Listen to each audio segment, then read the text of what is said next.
What do you think? Should the beard stay or should it go? Maybe I should grow a big old Duck Dynasty beard. I think that'll actually get some attention. The only problem is I can't grow a big Duck Dynasty beard. I just end up with this Grizzly Adams on crack look. So, due to no positive alternative, I stay clean shaven, usually. Which is a good lead in, believe it or not, to what I want to talk about. I want to talk about children, the family, and future. With no good alternative, you do the best you can. And so, exactly what are we doing to our children?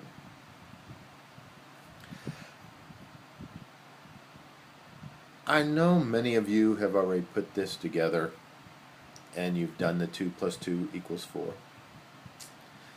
But I heard the local liberal, I hate liberals, the local liberal school superintendent, he was speaking so proudly about how this ACT scores have improved, how on every possible measure the school district is improving.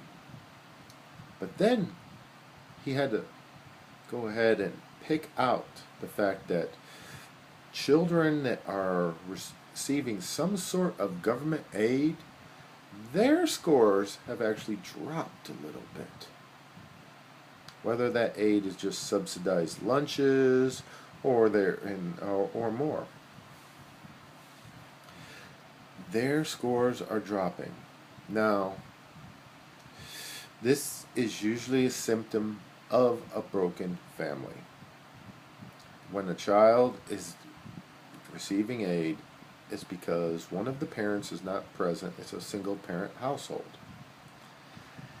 So you have to really look at this from the most basic premise. Now, there are always exceptions to every rule.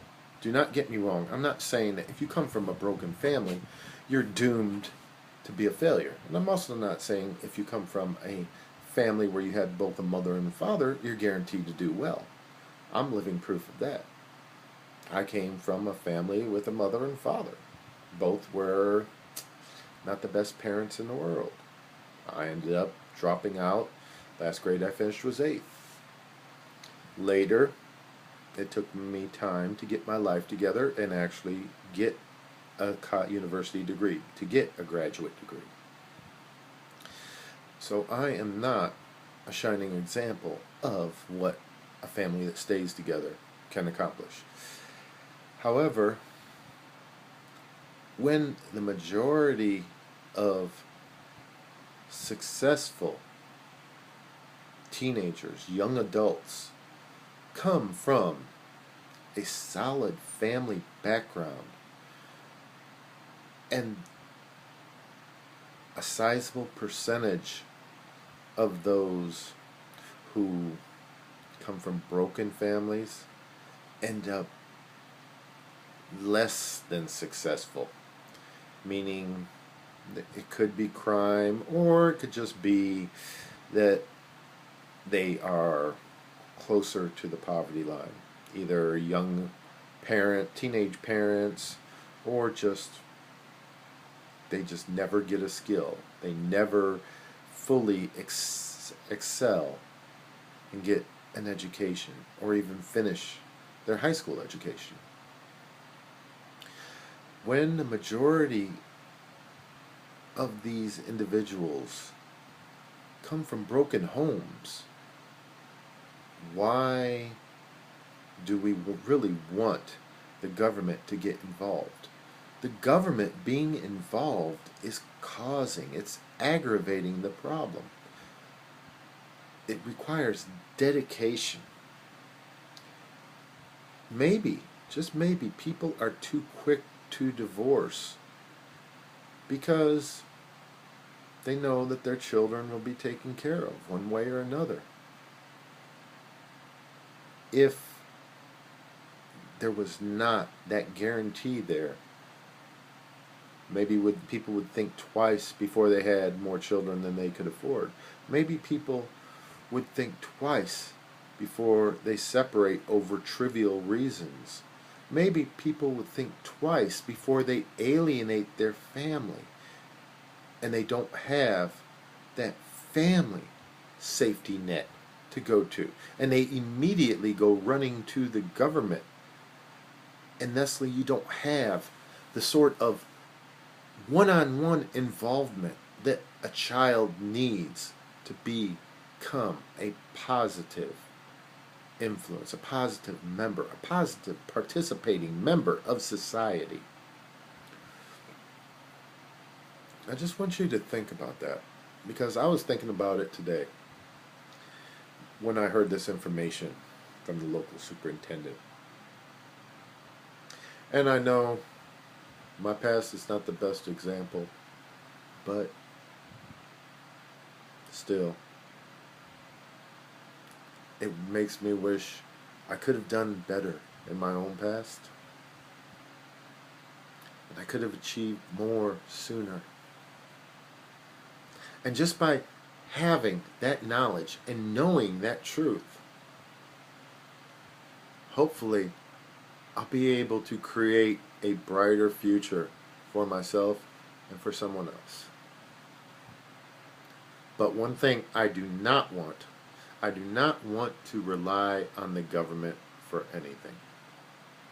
It's called self-responsibility. It's called being an adult. We've lost something over the past 50 years, 60 years.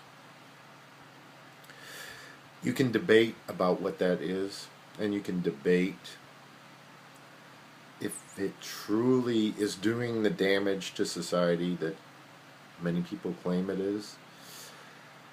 However, statistically, it is hurting society. It is hurting our country. It is part of the reason why our situation is so ugly. There are many books out there that prove this. And there are many books by the left that apologize. Because that's all they're doing. They're just making apologist writings. They're apologizing for the damage they've done. And they just think the solution is more government. No, the solution is not more government. The government cannot raise your children. The solution is less government. The solution is let parents be parents. Not let psychologists tell parents how to parent. Not the government telling parents, you can't do this, you can't do that. There are children out there that need a spanking. There are children out there that need discipline. And this is no excuse for abuse, but a spanking is not abuse. Liberals are just fools. They're trying to create a utopia, and they're starting with your family. And the only result is they're destroying everything they touch. It is the opposite of the Midas touch. The Midas touch turned everything to gold, and we all value gold. Well, the liberals got the opposite. They turn everything to crap. And there's plenty of crap to go around already. We don't need you touching everything, liberals. Well, just a little something to think about. Much love to all of you on the right.